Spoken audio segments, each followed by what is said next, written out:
नमस्कार मित्रांनो, माझ्या यूट्यूब चॅनलवर तुम्हा सर्वांचे पुन्हा एकदा स्वागत आहे. EPS 95 पेन्शनधारकांसाठी एक मोठी बातमी आहे. EPS 95 पेन्शनमध्ये होणार मोठी वाढ आणि 2025 पासून पेन्शनधारकांना दिलासा मिळणार आहे.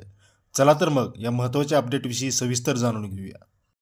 तत्पूर्वी आपण आमचे यूट्यूब चॅनल सबस्क्राईब केले नसेल तर लगेचच सबस्क्राईब करा आणि समोरील बेल आयकॉनवरही क्लिक करा, जेणेकरून अशाच प्रकारचे नवनवीन अपडेट आपल्यापर्यंत वेळोवेळी मिळत राहतील. मित्रांनो, EPS 95 पेन्शन योजना म्हणजे काय? ही EPFO कर्मचारी भविष्य निर्वाह निधी संघटनाद्वारे चालवली जाणारी एक सामाजिक सुरक्षा योजना आहे. पात्रता याची आहे मित्रांनो, 10 वर्षे सेवा पूर्ण आणि 58 वर्षे वय झाल्यावर कर्मचारी पेन्शनसाठी पात्र ठरतात. योजना कर्मचारी आणि नियोक्ता यांच्या योगदानावर आधारित आहे.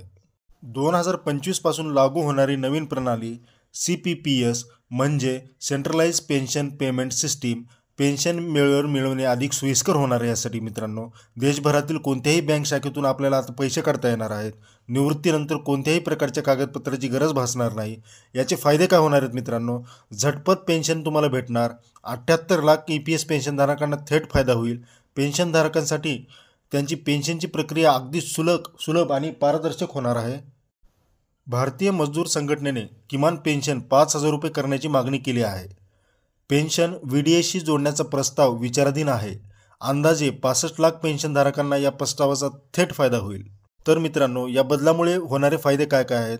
आर्थिक स्थैर्य वाढेल, प्रक्रिया सोपी होईल आणि राष्ट्रीय पातळीवर एक संधता वाढेल.